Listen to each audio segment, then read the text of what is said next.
Soyons tous bénis au nom du Seigneur Jésus. Aujourd'hui, l'enseignement que le Seigneur a déposé dans mon cœur, c'est se sentir aimé de Dieu. Pourquoi ce message? Tout simplement parce que, au contact de Jésus, le Seigneur voudrait que nous puissions mener une vie d'épanouissement. Une vie d'épanouissement que le monde ne peut pas nous donner. Une vie d'épanouissement que le Dieu de ce siècle ne peut pas procurer à ses enfants. Et pourquoi cette vie d'épanouissement? Parce que le Seigneur voudrait que nous puissions donner le meilleur de nous-mêmes. Parce qu'il a mis en nous des richesses que nous ne pouvons pas soupçonner, des richesses qui sont une bénédiction pour le monde.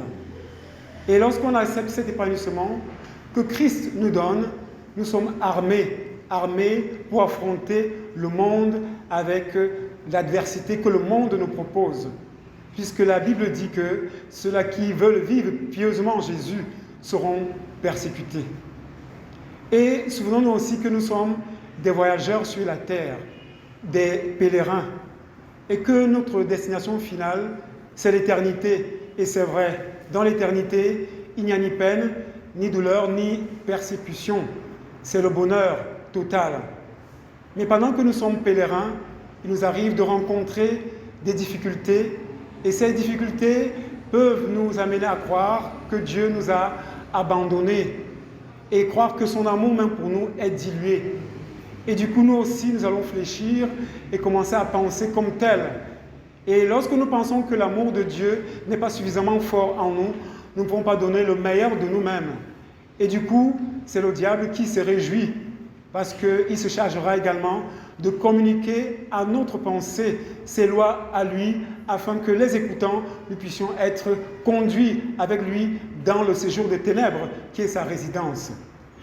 Aujourd'hui, donc, le Seigneur voudrait parler à ton cœur.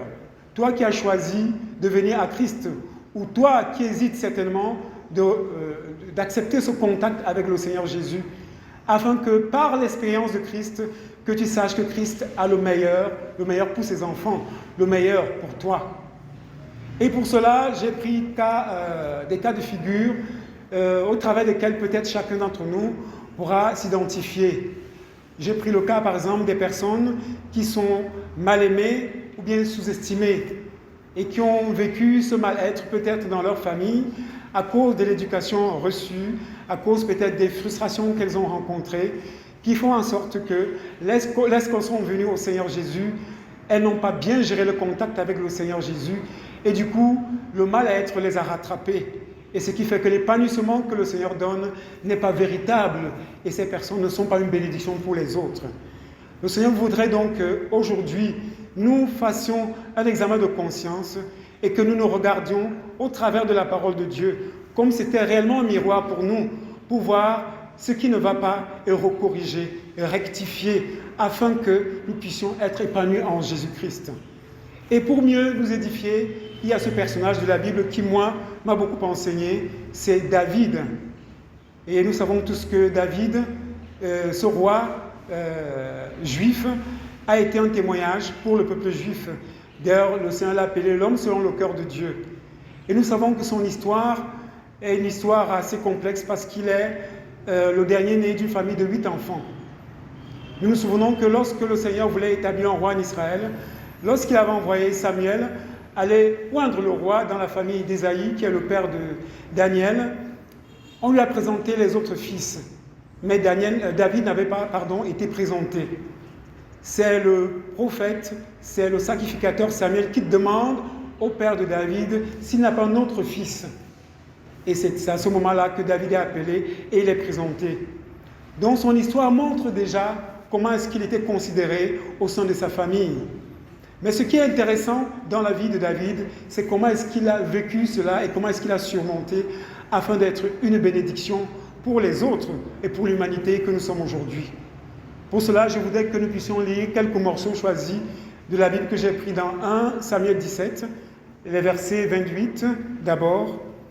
Eliab, son frère aîné, qu'il avait entendu parler à ses hommes, fut enflammé de colère contre David.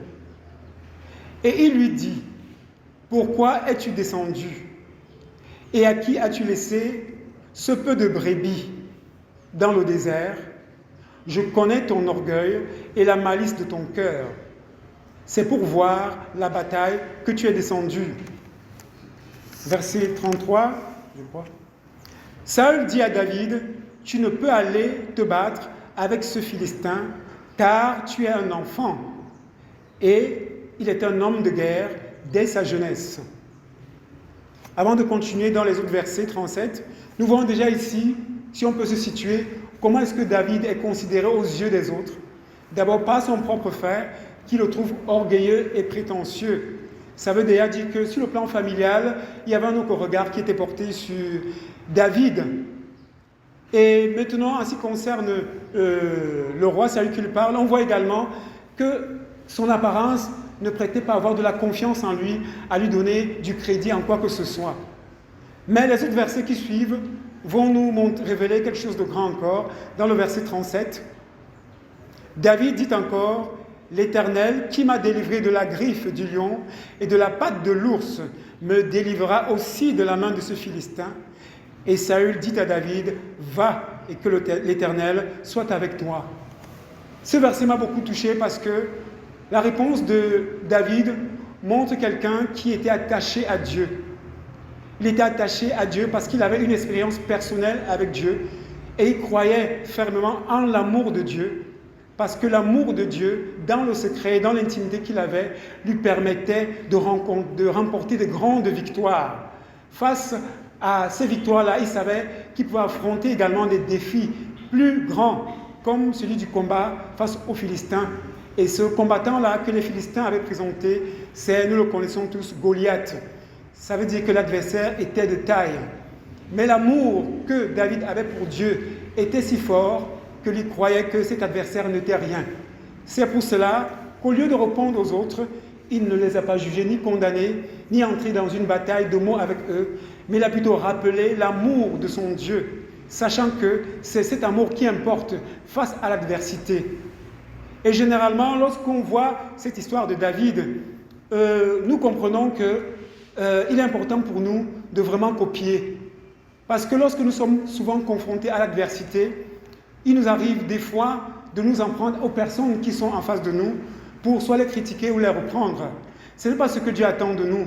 L'amour de Dieu en nous doit nous amener à comprendre que les personnes qui sont en face de nous sont parfois des personnes mal affermies et que le diable peut également utiliser pour refroidir l'amour de Dieu qui est en nous et qu'il voulait que nous puissions éprouver véritablement et le présenter comme un témoignage face aux défis qui sont les nôtres. Et pour mieux davantage étayer cela, nous allons lire le verset qui suit. Le verset 45. David dit aux Philistins, « Tu marches contre moi avec l'épée, la lance et le javelot.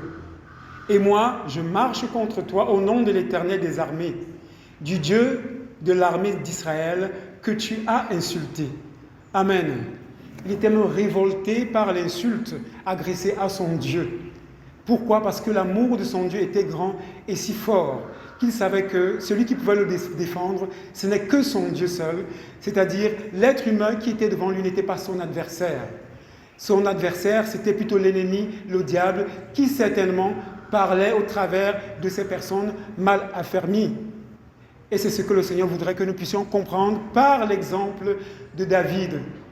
Que l'amour de Dieu pour nous doit être si profond, si grand, si intense, que nous devons le vivre de manière épanouie. Et cet épanouissement nous donne suffisamment d'armes pour résister à l'adversité. Et comme je le disais tantôt, pour le cas de figure des personnes, par exemple, qui ont été mal aimées ou sous-estimées dans leur famille, parce que peut-être nés orphelins, peut-être bâtards, peut-être abandonnés, et qui ont passé leur vie à être traités de tarés, de nuls, de derniers, le Seigneur vient parler à ton cœur aujourd'hui et te demande de ne pas porter cette identité. Toi qui as donné ta vie au Seigneur Jésus, crois à l'épanouissement que Christ te donne, parce que Christ est venu pour être la solution de l'humanité, afin d'enlever en nous, de ôter toutes les blessures qui ont été placées dans nos âmes à cause de ce que l'ennemi a fait au travers peut-être des membres de nos familles que nous avons peut-être gardés dans nos cœurs et que nous continuons de garder rancune aujourd'hui. Le Seigneur est venu pour cela, afin de te réconcilier avec lui. C'est pour ça qu'il nous a donné Jésus, le don, le cadeau précieux que l'humanité ne pouvait même pas espérer. Ce Dieu d'amour, ce Dieu de compassion et de miséricorde. C'est ce Dieu que David a expérimenté. Et à cause de cette expérience avec lui, nous avons vu que David a manifesté cet amour en prenant cet amour comme étant une armure, comme étant une force pour lui. C'est pour cela que, face à l'adversité, il était toujours plus que vainqueur. Le Seigneur voudrait donc, en tant que mal-aimé, ça c'est le monde qui te l'a dit, ça c'est ce que tu as reçu, Dieu te dit bien-aimé, il t'appelle le bien-aimé parce qu'il t'aime. Il voudrait que tu ne comprennes plus ces voies-là et que tu ne considères plus ces voies qui t'appellent dernier, qui t'appellent taré, qui t'appellent perdu. Parce que le mal-aimé enregistre facilement et intègre dans son esprit les paroles du monde, ce que les autres disent et pensent d'eux. C'est ce que le mal-aimé fait et le sous-estimer. Le mal-aimé a du mal à accepter ce que Dieu, ce que Jésus-Christ dit de lui. Pourquoi? Parce qu'il ne croit pas que cette grâce soit également son partage. Et c'est ce que le Seigneur est venu rectifier aujourd'hui dans nos pensées, parce qu'il sait que nous sommes nombreux à vivre ces frustrations, ces complexes qui font en sorte qu'on n'arrive pas à donner le meilleur de nous-mêmes dans la maison du Seigneur et qu'au lieu d'être des bénédictions pour les autres, nous devenons des pierres d'achoppement pour l'Église, pour nos frères, pour nos sœurs. Et c'est de la maladie. Le Seigneur vient donc te guérir aujourd'hui et te prie tout simplement d'ouvrir ce cœur et de croire que lui, il peut te restaurer et te donner l'épanouissement qu'il faut. Et pour davantage te rassurer en cela, souviens-toi que c'est Dieu qui a créé l'humanité tout entière, qui a créé la race humaine. Cela veut dire que le Père que nous avons est unique, c'est Dieu Tout-Puissant. Et nous sommes tous ses enfants. Et son amour pour nous est inconditionnel. Il ne peut pas le diluer. Mais il voudrait que tu l'acceptes comme ça parce qu'il n'y a que lui seul qui peut te remettre en confiance et te faire croire que tu es véritablement quelqu'un de valable.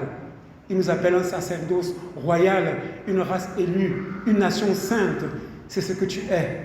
Et si jamais une autre voix te parlait dans ton cœur et te donnait l'impression que tu es le contraire, il faudrait que tu te lèves et que tu parles et tu réclames ton identité en Christ parce que l'amour de Dieu est grand et fort pour te donner d'accepter dans ta pensée que tu es réellement un bien-aimé de Dieu, un bien-aimé de l'Éternel. Et pour davantage nous fortifier dans cet élan d'assurance et d'amour de Dieu pour nous, il y a également ce témoignage des deux aveugles de Jéricho que je nous invite à lire dans Matthieu 20, versets 30 à 34. Et voici deux aveugles assis au bord du chemin entendirent que Jésus passait et crièrent « Aie pitié de nous, Seigneur, fils de David !» La foule les reprenait pour les faire taire, mais ils crièrent plus fort « Aie pitié de nous, Seigneur, fils de David !» Jésus s'arrêta, les appela et dit « Que voulez-vous que je vous fasse ?» Ils lui dirent « Seigneur, que nos yeux s'ouvrent. » Ému de compassion, Jésus toucha leurs yeux, et aussitôt ils recouvrèrent la vue et le suivirent. Amen. Ce qui m'a touché, marqué dans ces versets, c'est principalement le verset 31. Dans ce verset, nous voyons la foule qui reprenait les deux aveugles pour les faire taire. Mais eux, ils criaient plus fort en disant « Aie pitié de nous, Seigneur, Fils de Dieu !»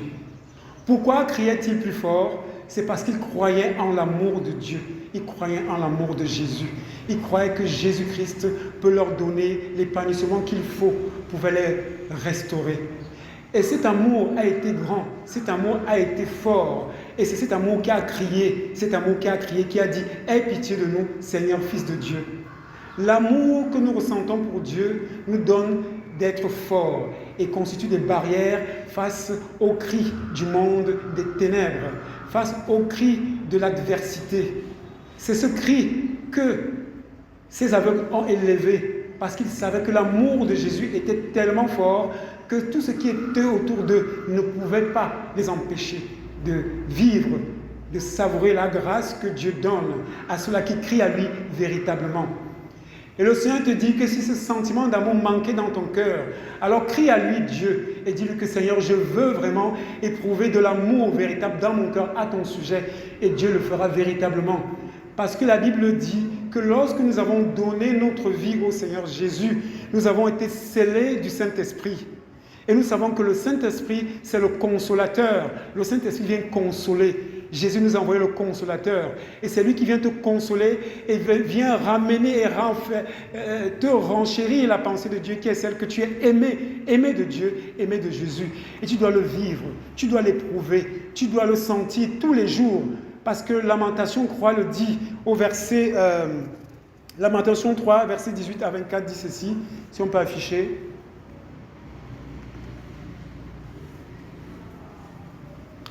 J'ai dit, à partir du verset 18, oui, j'ai dit, ma force est perdue, je n'ai plus d'espérance en l'Éternel.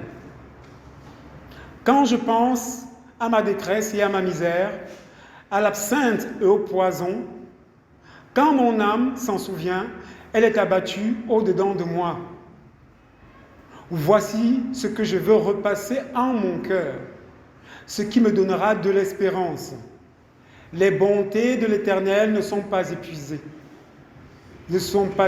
Ses compassions ne sont pas à leur terme. Elles se renouvellent chaque matin. Oh, que ta fidélité est grande. L'Éternel est mon partage, dit mon âme. C'est pourquoi je veux espérer en lui. Ton âme doit témoigner que tu es aimé de Dieu. Ton âme doit réclamer l'amour de Dieu pour toi. Tu dois proclamer cela. Comme David lui-même le disait, « Oh, mon âme, bénis le Seigneur ». Il faut parler à ton âme, il faut parler à ton cœur. Il faut rappeler à ton âme que Dieu t'aime, parce que c'est le siège des émotions. Et le diable se chargera de manipuler tes émotions afin que tu crois que tu n'es pas aimé de Dieu. Ne permets pas au diable de faire de ton corps sa demeure. Parce que celui qui doit demeurer dans ton cœur, c'est Jésus-Christ, habité par le Saint-Esprit, le Consolateur.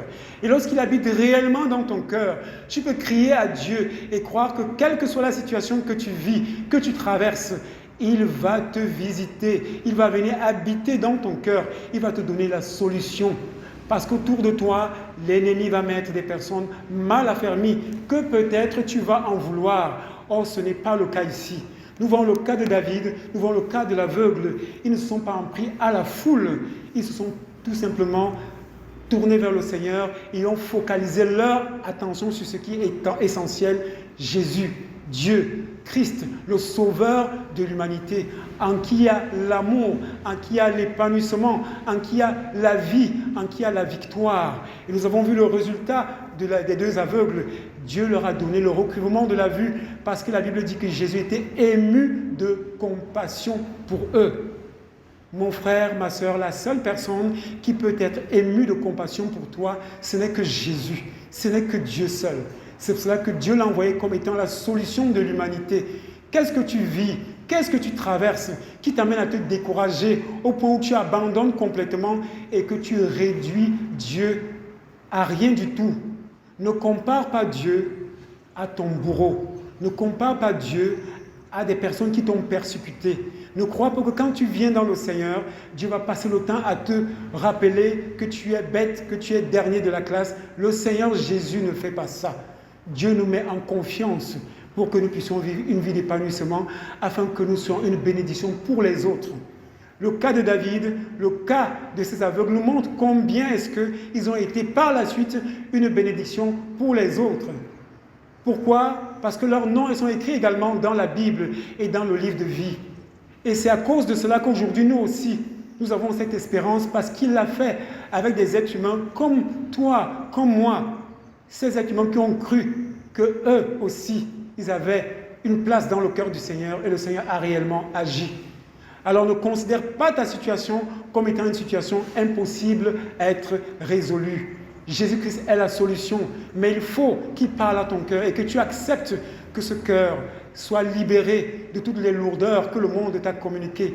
Sois déraciné de toutes les semences que le diable a mis dans ce cœur, qui font en sorte que ces semences poussent aujourd'hui et font grandir des fruits qui sont amers, qui ne sont pas selon ce que Dieu nous donne.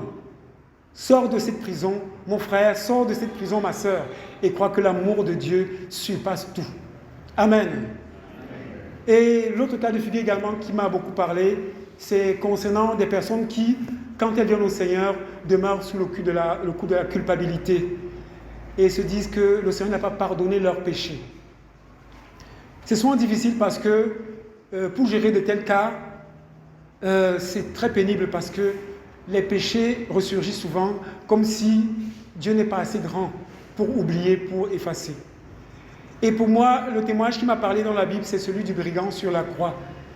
La Bible dit que c'est des personnes qui étaient maudites, qui étaient clouées à la croix. Mais voilà donc une personne maudite, clouée à la croix, et dont la réputation même de sa mauvaise vie a été étalée au grand jour. Ce jour-là, à la croix de Golgotha avec le Seigneur Jésus. Mais lui, il a cru en l'amour de Christ. Et il a témoigné cet amour au Seigneur Jésus. Et il a eu la promesse du salut à l'instant même de l'éternité.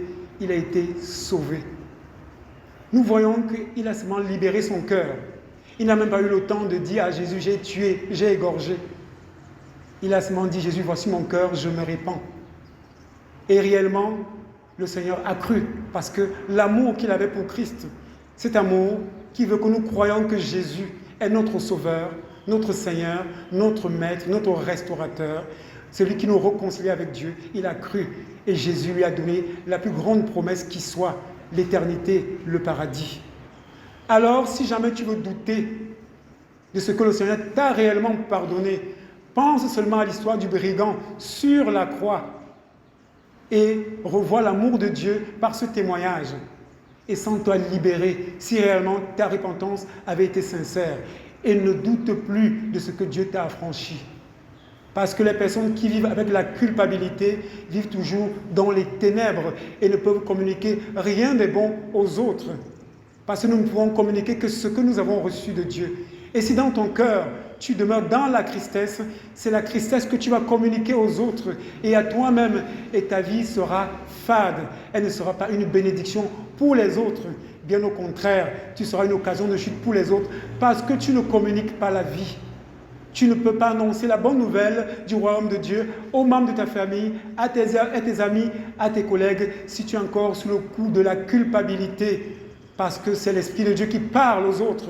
Et cet Esprit en toi doit parler de ce que réellement tu es aimé de Dieu et que tu crois que réellement tu es libéré et que tu as affranchi. Tu ne peux pas affranchir les autres si toi-même tu n'es pas affranchi. Pourquoi? Parce que tu vis dans la culpabilité. Et pour te rassurer aujourd'hui, je voudrais que nous puissions lire Ésaïe au chapitre 1, verset 18. Venez et plaidons, dit l'Éternel. Si vos péchés sont comme le cramoisi, ils deviendront blancs comme la neige. S'ils sont rouges comme la pourpre, ils deviendront comme la laine. Amen. Le Seigneur te donne l'occasion de venir à lui, de te présenter à lui tel que tu es, présenter ta vie. Et lui dit, si ton péché était comme le cramoisi, c'est-à-dire une couleur sombre, il va rendre ce péché blanc comme la laine. Si ton péché était rouge comme la pourpre, ils deviendront comme la laine. Donc le Seigneur te montre comment il te purifie, il te rend pur, il te rend propre. Quand tu demeures dans cette image de pourpre, de cramoisi, c'est ce que tu reflètes. Et Dieu ne peut pas agir avec un être ténébreux qui ne veut pas accepter la lumière. Tu laisses le nuage de ténèbres planer dans ta pensée. Et le diable se charge de le faire insister parce que tu ne veux pas renouveler ton intelligence qui t'est donnée par le Saint-Esprit le jour que tu as donné ta vie au Seigneur Jésus. Le Seigneur voudrait que tu saches que cet amour-là est capable de te faire oublier ton passé et de ne plus considérer les fautes du passé. Le Seigneur ne te souvient plus de ton passé. Cesse de vivre dans la culpabilité, mon frère. Cesse de vivre dans la culpabilité, ma sœur. Rassure-toi d'une seule chose, c'est que le monde va te communiquer ton passé. Le monde va te rappeler ton passé. Le monde va réciter même ton passé, afin que tu te sentes mal, afin que tu te sentes ridicule, afin que tu ne puisses pas t'épanouir dans le Seigneur Jésus. Mais fais comme David, fais comme l'aveugle de Jéricho, fais comme ceux-là qui ont une expérience glorieuse avec le Seigneur.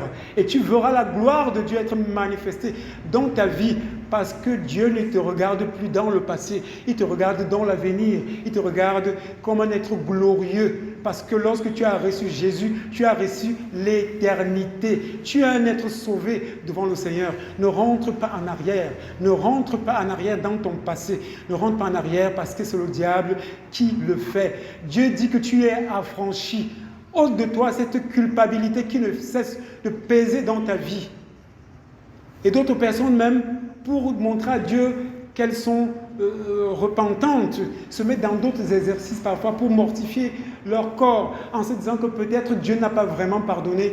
Peut-être lorsque j'ai ouvert mon cœur pour me repentir, il y a un détail que je n'ai pas bien dit, Dieu n'a pas compris, Dieu n'a pas suivi et du coup je ne suis pas pardonné. C'est faux.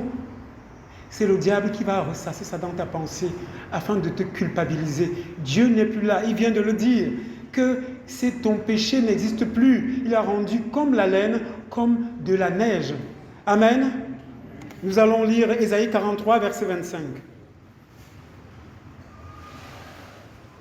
C'est moi qui efface tes transgressions pour l'amour de moi, et je ne me souviendrai plus de tes péchés. Amen. Mon frère, sens-toi aimé de Dieu. Dieu dit que c'est lui qui efface tes transgressions pour l'amour de lui, Dieu. Et il ne se souviendra plus de tes péchés. Ce n'est pas pour l'amour de toi, mais c'est pour l'amour de lui, Dieu. Pourquoi? Parce que tu as reçu Jésus en toi. Et quand il voit Jésus, il se voit lui-même. Et du coup, tu es pardonné, tu es racheté. Ton péché est effacé. Ne pas réécrire ton péché. Ça n'existe plus devant le Seigneur. Il ne se souvient plus de cela. Il a oublié depuis fort longtemps. Il a oublié depuis le jour que tu as donné ta vie au Seigneur Jésus. Le Seigneur a oublié, effacé. Pourquoi tu veux rappeler à ta pensée cela? Pourquoi tu veux te torturer? Pourquoi tu veux souffrir? Pourquoi tu veux peiner? Le Seigneur veut faire de grandes choses avec toi. Il veut t'amener dans une autre dimension de la relation avec toi, avec lui. Mais il faudrait que tu acceptes cela. Nous avons vu l'histoire de David. Les aveugles ont appelé Jésus, fils de David. David qui était le rejeté, le mal aimé. Mais c'est lui qu'on appelle fils. Et on appelle Jésus fils de David. Mais imaginons ce que le Seigneur peut faire. Si toi également, tu acceptes ce témoignage du rachat et de la restauration, et croyant que l'amour de Dieu est véritablement en toi, mais ton témoignage sera fort. Quand on te verra passer, on dira que voilà un véritable serviteur de Dieu. Voilà un fils de Christ. Voilà le frère de Jésus qui est en train de passer. Le monde va te communiquer ça. Le monde va te donner des noms, des sobriquets, mais qui sont glorieux. Peut-être qu'il peut être moqueur pour eux, mais qui sont glorieux parce que c'est ce que Dieu veut. Il ne voudrait pas que nous puissions nous identifier au monde, mais que nous puissions nous identifier à Jésus. Et en nous identifiant à Jésus, nous devenons une bénédiction pour les autres.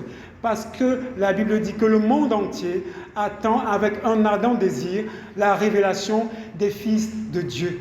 Et c'est ce que nous sommes, les fils de Dieu. Nous ne sommes pas des complexés. Dieu ne nous a pas donné un esprit de timidité, mais de force et de sagesse. Et nous devons accepter cela parce que c'est l'amour de Dieu qui nous procure cela. Il vient nous décomplexer parce que le monde nous a remplis, nous a bourrés de complexes. Et ce message concerne tous les hommes. Ce message est universel. Amen. Amen. Et maintenant, nous allons parler d'un autre cas de figure. Ça, c'est pour les cas, par exemple, des personnes qui vivent des épreuves dans leur vie, des difficultés dans leur vie, et qui se disent que peut-être ils ont péché quelque part, ça ne va pas, Dieu les a peut-être oubliés. Le Seigneur vient te parler aujourd'hui pour te dire que ces épreuves-là, c'est pour ton bien et qui veut te conduire quelque part. Et pour cela, je voudrais que nous puissions lire Osée 2, verset 14. Osée 2. Ah non, ce n'est pas le bon passage. Excusez. Qui dit le passage qui dit que, je crois que c'est le verset 11, vérifiez un peu verset 11. Qui dit que je l'attirerai au désert afin de parler à son cœur. Verset 9.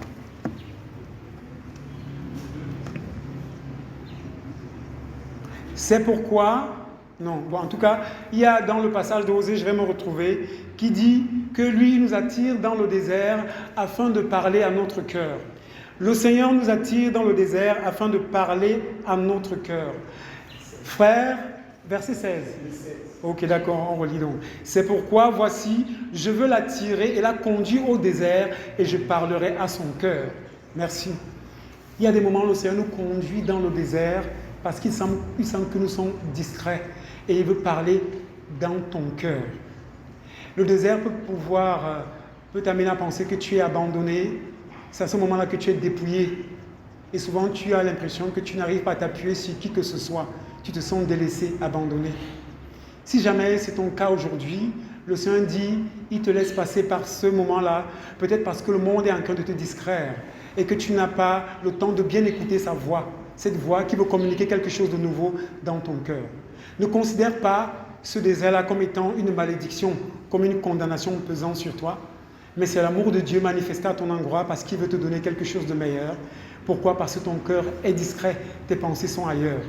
Il t'envoie dans ces moments de sécheresse pour que ton cœur soit complètement dépouillé des choses du monde et que tu sois sensible à son écoute et que ta relation avec lui, qui peut-être avait été brisée pour un temps, soit encore renforcée par ces moments de désert.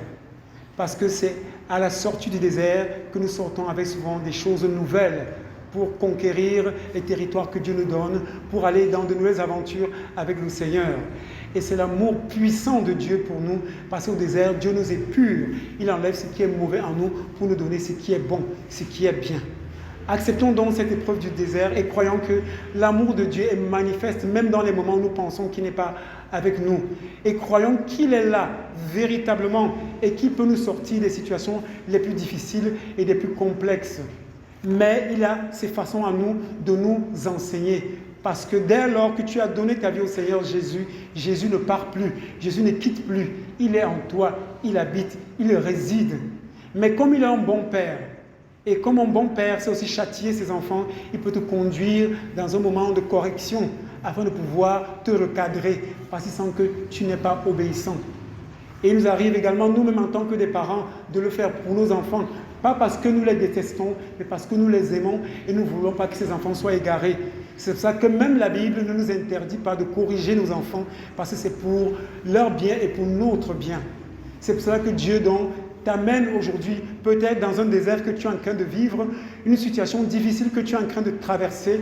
Tu as l'impression que les choses ne marchent pas, les choses ne donnent pas, tout ce que tu fais échoue. Dieu laisse ces moments pour que tu prêtes attention à sa voix afin que tu puisses l'écouter. Peut-être tu avais perdu l'habitude de méditer la parole de Dieu, tu avais perdu des bonnes habitudes dans le Seigneur. Le Seigneur laisse le désert afin de te reconnecter dans ces bonnes habitudes. Peut-être l'étude biblique, peut-être les rendez-vous dans la maison du Seigneur, peut-être les rencontres de prière. Tu as refroidi dans toutes ces choses-là. Le monde t'a happé, le monde t'a récupéré. Et ce passage, Dieu l'adressait à son peuple, Israël, qui s'était enrichi. Et à cause de ces richesses, avait oublié que c'est Dieu qui avait donné ces richesses-là. Ce peuple s'est oublié et a commencé à servir d'autres dieux, servir les Baals. Mais comme Dieu est un Dieu d'amour, il est fidèle dans ses promesses et dans son alliance. C'est comme ça qu'il a attiré ce peuple dans le désert afin de pouvoir parler à son cœur, parce qu'il avait des projets qu'il tenait à accomplir avec ce peuple-là. Dans ce désert aujourd'hui que peut-être tu traverses, c'est la maladie, c'est la souffrance, c'est des échecs répétitifs. Sois sûr que Dieu est en train de te conduire vers quelque chose de bon. Mais il voudrait que durant ces moments, que tu fasses une pause, que tu prêtes attention, que tu ouvres ton cœur parce qu'il a quelque chose à te dire. Il a quelque chose à travailler dans ton cœur durant ces moments-là. Il veut te communiquer son amour. Il veut te communiquer la vie. Il veut te communiquer quelque chose de nouveau afin que tu puisses expérimenter des choses grandioses avec lui. Parce que le Dieu que nous servons est un Dieu fidèle, un Dieu de gloire. Amen. Et pour clôturer, je vais nous inviter à lire Luc 4 à partir des versets 18 jusqu'à 21.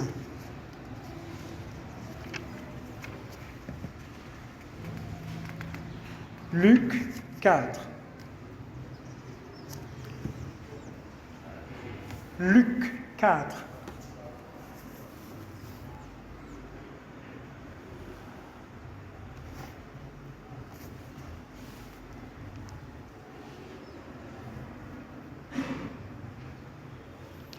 Luc 4, à partir du verset 18.